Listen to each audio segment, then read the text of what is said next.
Mas é o seguinte, a gente abre aqui a nossa pauta agora para o tema, né, da guerra entre a Rússia e a Ucrânia, né, que a gente gravou o programa da semana passada e eu cheguei a dizer que não acreditava que em pouco tempo a gente visse alguma movimentação mais ostensiva, e foi justamente isso que aconteceu, né? A gente viu uma escalada, né, assustadora, que realmente a gente está acompanhando nessa configuração aqui de redes sociais de forma muito intensa, com muito conteúdo sendo produzido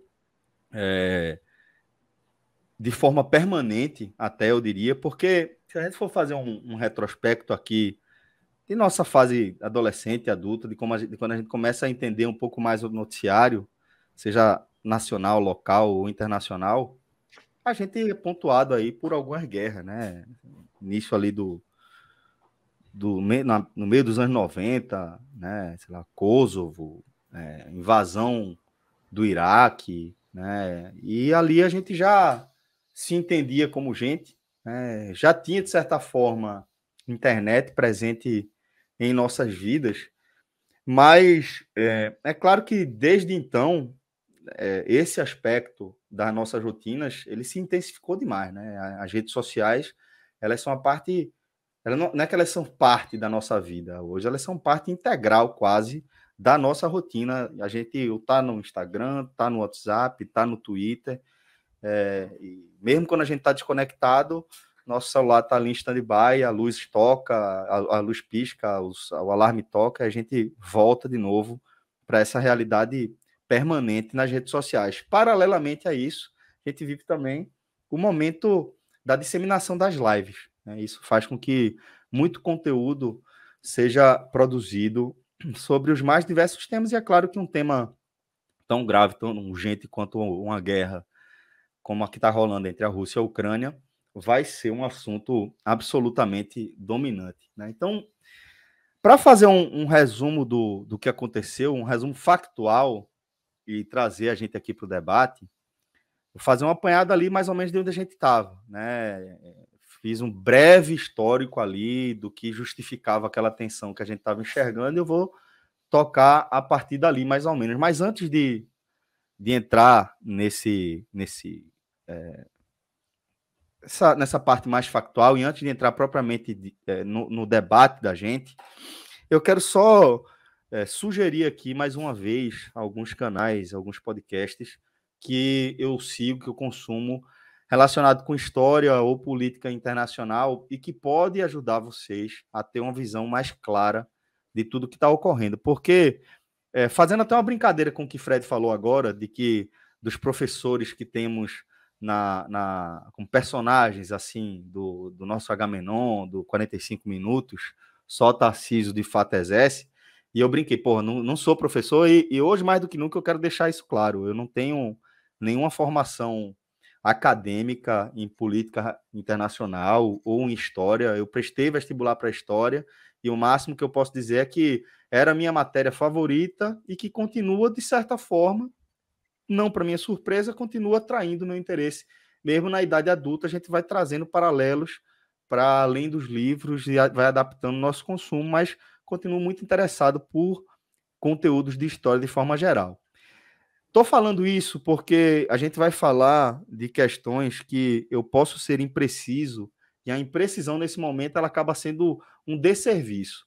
Então, vou reiterar que mais do que consumir aqui o nosso conteúdo, se você quiser conhecer um pouco mais sobre o que está acontecendo, eu sugiro que você escute o Xadrez Verbal ou Fronteiras Invisíveis, que é feito por dois historiadores, Felipe Figueiredo, Matias Pinto, que você acompanhe o Petit Jornal, tá? O Petit Jornal tem feito uma cobertura muito interessante, com programas menores que o Xadrez e que o Fronteiras, então talvez faça mais sentido para a sua forma de consumir conteúdo. Então, o Petit Jornal, que é com Daniel Souza e Tanguy Bagdadi, também é um conteúdo muito legal que é produzido. Tem o podcast do Vogalizando, tem o História FM, tá? Todos esses produtores, todos esses canais têm trazido conteúdo de forma muito qualificada, além de seguir também os perfis certos, assim, sabe, lá nas redes sociais. Posso até depois dar alguma relação dos que eu sigo.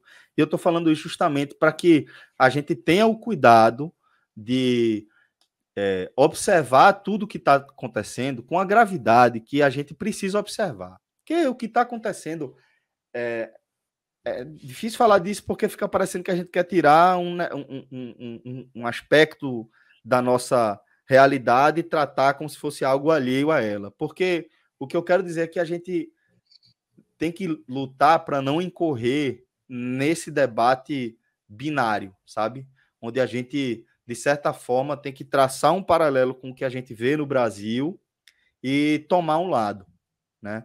Isso é muito danoso, isso é muito ruim, prejudicial para o debate, faz com que a gente não enxergue elementos importantes e que a gente, sem querer, seja também capturado para esse fla-flu que toma o debate sobre qualquer coisa, seja Juliette, Gil, seja questões políticas nacionais, locais, seja literatura, seja Marvel e DC, qualquer coisa, a gente fica tratando nesse binarismo. E o que eu quero dizer é que dessa vez a gente vai falar de uma guerra que a gente pode remontar a vários séculos para trás, chegando até o século IX, ou indo ainda mais para trás, para uma coisa mais ancestral, e que vai ter vários momentos, e que dependendo da narrativa que você escolher, é muito fácil você encontrar um ponto de partida e, a partir daí, desenvolver uma ideia de que tudo é uma reação a partir daquele ponto. Então, por isso que eu gostaria de pedir que a gente tentasse enxergar as coisas para além dessas bandeiras do que a gente trata normalmente. Porque, como eu já vinha falando no programa passado, não é uma discussão recente, né? A relação entre o que hoje é a Ucrânia e o que hoje é a Rússia, ela é uma discussão que ela vai ter origem, de fato, na origem dessas duas nações, desses dois povos, originalmente como um povo só e depois se fragmentando e se juntando de forma quase permanente, né, desde a Idade Média, principalmente ali no leste europeu, que é uma região do mundo que não tem muitos acidentes geográficos, não tem grandes cadeias de montanhas, não tem grandes lagos, não tem grandes rios, que façam com que a gente consiga dividir as fronteiras. Foi palco de muita disputa de vários impérios que terminam sempre de forma muito traumática, com rupturas de sistemas vigentes há séculos e séculos, imposição de novas estruturas, de novas relações. Isso faz com que toda aquela região seja uma região muito sensível. Mas o que a gente pode resgatar de forma mais recente para cá é, mais uma vez, tentar entender qual a demanda da Ucrânia, tentar entender quais são os argumentos ali da Rússia e tentar ver mais ou menos um caminho que faça sentido para que a gente volte a alcançar algo mais parecido com um equilíbrio, né, entre as grandes potências econômicas e bélicas do mundo, né? Porque é claro que no período ali entre o pós-guerra, o pós-segunda guerra e aquele elemento da Guerra Fria, é um momento de muita tensão global, com dois polos se destacando cada vez mais, até um momento em que a Guerra Fria ela vai se encerrar ali com o fim da União Soviética. E o próprio fim da União Soviética ele é também parte desses processos traumáticos e pouco claros que a gente vai observar. A gente vai ver nações voltando a surgir, a gente vai ver estados, federações que faziam sentido do ponto de vista de uma União Soviética virando um Estado integralmente e que gera algumas contradições.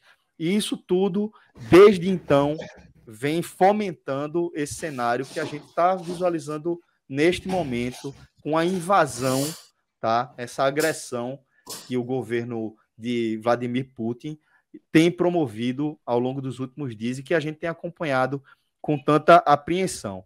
Então, destacar que a Ucrânia, o principal objetivo da Ucrânia é continuar sendo uma nação, mais do que uma nação, um Estado independente que pode fazer as suas próprias escolhas. Isso é, sim, uma demanda central aí da Ucrânia. Mas tem uma série de complexidades dentro disso aí que fazem com que a gente precise estar antenado com os motivos, com as ações e com as reações, né? A gente vai voltar ali mais ou menos para. A gente pode voltar para a invasão da União Soviética ao Afeganistão, com a ONU dando anuência ali àquela invasão que durou 10 anos e promoveu assim, uma crise enorme no país do Oriente Médio, mas tinha ali a anuência da Globo, né? Inclusive com a China autorizando e várias outras potências do mundo autorizando aquela invasão. E depois a gente vai ver um evento que eu acho que esse é importante de a gente entender, porque isso é um argumento que Putin ele usa reiteradamente, né, em sua retórica, que é a guerra do Kosovo, né? Ali na guerra do Kosovo, quando uma minoria albanesa que habitava uma região da Sérvia vai começar a lutar por sua independência, a gente vai ver um apoio do Ocidente, da própria OTAN, à liberdade ali e as demandas da população do Kosovo. No que Putin ali já apontava como algo que poderia abrir precedentes perigosos, né? Mas ali a gente ainda via uma Rússia muito enfraquecida pela reta final da União Soviética e até pelos próprios anos 90. Mas ainda uma potência nuclear, desde ali já a maior potência nuclear do mundo e continua sendo a maior potência nuclear do mundo. Então é por isso que é preciso ter muita atenção às movimentações da Rússia. Tem um segundo momento que esse sim eu considero o grande fator de desequilíbrio dos nossos tempos mais contemporâneos, que é a invasão dos Estados Unidos ao Iraque, né? Uma invasão que ela contrariou a proibição da ONU. Houve um veto da ONU em relação àquela invasão, e mesmo assim os Estados Unidos, como única potência ali, uma potência econômica e bélica incomparável com qualquer outro rival global ali, simplesmente tratorou, foi para cima, e desde então a gente tem lidado com vários reflexos dessa invasão. A partir daí a gente vai ver uma Rússia crescendo no cenário econômico, se reforçando geopoliticamente, a ponto de a gente ver o apoio da Rússia de Putin às regiões separatistas da Geórgia, ali em 2008, repetindo justamente o argumento utilizado para a defesa do Kosovo por parte do Ocidente. Fala, velho, se vocês fizerem isso aí na Sérvia, eu posso fazer isso aqui também na Geórgia, já que todos aqui se entendem como russos, como parte da nação russa, então é uma galera que vem para cá, que meio que ficou do lado, entre aspas, errado da fronteira com o fim da União Soviética. Ele faz a mesma coisa com a Crimeia, e ele está fazendo a mesma coisa, foi o último argumento que ele deu, acho que um dia depois da gravação do nosso Agamenon, ou foi no próprio dia do Agamenon, quando ele declarou apoio às regiões separatistas do leste da Ucrânia. Então a gente vê... Coincidência ou não, né, Celso? Coincidência ou não, depois do Agamenon. Depois do Agamenon. Coincidência ou não, justamente. Coincidência ou não. Logo depois do Agamenon, ele deu aquela declaração de apoio às regiões separatistas no leste da Ucrânia, e num ato contínuo, ele segue invadindo e segue bombardeando cidades e regiões do país ali, do leste europeu, tá? Então, a retórica de Putin em torno daquilo ali, como eu já falei na semana passada, é de que ele não enxerga, né, a Rússia de Putin não enxerga a Ucrânia como... Putin não enxerga a Ucrânia como uma nação, já é um problema. Mas ele mal enxerga como um Estado, diz que é um Estado muito recente, e de fato é, né? O Estado da Ucrânia é um Estado que tem 30 anos, desde o fim da União Soviética. Lógico que a noção de povo, de nação ucraniana, ela vai remontar a Idade Média, já com o Rus de Kiev e tudo aquilo que a gente já trouxe. Mas para a Rússia, para a retórica russa, a Ucrânia é parte do que ele chama de a Rússia original. Existia a Grande Rússia, que é a Rússia que a gente conhece mais, né? Aquela porção oeste da Rússia, mais perto do leste europeu. Todo o resto é um grande vazio, um grande deserto, com densidade demográfica ridícula, né? Está toda concentrada ali no oeste da Rússia, na parte europeia da Rússia. Então, eles consideram ali a Grande Rússia, a Bielorrússia a Pequena Rússia e a Ucrânia a Rússia Branca. Então, ou é o contrário, mas eu sei que é Grande Rússia, Pequena Rússia e Rússia Branca, e enxergam como uma coisa só. O apoio da Bielorrússia reforça essa retórica de Putin e fala, aí, tá vendo, pô, a Bielorrússia tá entendendo qual é, tal, vocês que querem ser os diferentões e querem sair, querem fechar parcerias econômicas com outra galera, mas vocês, na verdade, são a gente, vocês são a criação ali da reta final, né, na reta final não, mas de uma criação de Lenin, depois reforçada por Stalin num conceito que fazia sentido você ser uma federação como um Estado, com uma parte de algo maior da União Soviética, e quando da ruptura da União Soviética, vocês aproveitaram e se saíram, né? E além disso, mais recentemente, a gente teve a deposição do governo que era apoiado por Putin, no que ele considera um golpe. Então, essa é a retórica de Putin, além de apontar as invasões dos Estados Unidos como algo que abre precedentes perigosos. Dito isso, justifica o que ele está fazendo? É claro que não justifica, né? É claro que não justifica. Putin fala de em tese que estaria havendo um genocídio da população russófona, que se entende como russo, no leste da Ucrânia, por milícias e por exércitos neonazistas apoiados pelo governo da Ucrânia, e o que não é verdade, né? Isso não é genocídio. A gente tem perseguição, a gente tem ataques horrorosos, como mais de 40 pessoas mortas num incêndio, né? Numa reunião de lideranças ali pró-Rússia, né? Inclusive com líderes de sindicato, onde assim, forças militares neonazistas tocam fogo num prédio, mas não dá para você classificar isso como genocídio. Isso é parte da retórica de Putin para ele poder utilizar algo que um termo técnico que a ONU utiliza, que os Estados Unidos utilizam, que é a manutenção da paz. Matheus Joaquim está lembrando que a Rússia Branca é a Bielorrússia, portanto a Ucrânia seria a Pequena Rússia. E isso é a parte da retórica de Putin que, a meu ver, tristemente, parte do campo progressista aqui no Brasil tem defendido no que muita gente fala de um apoio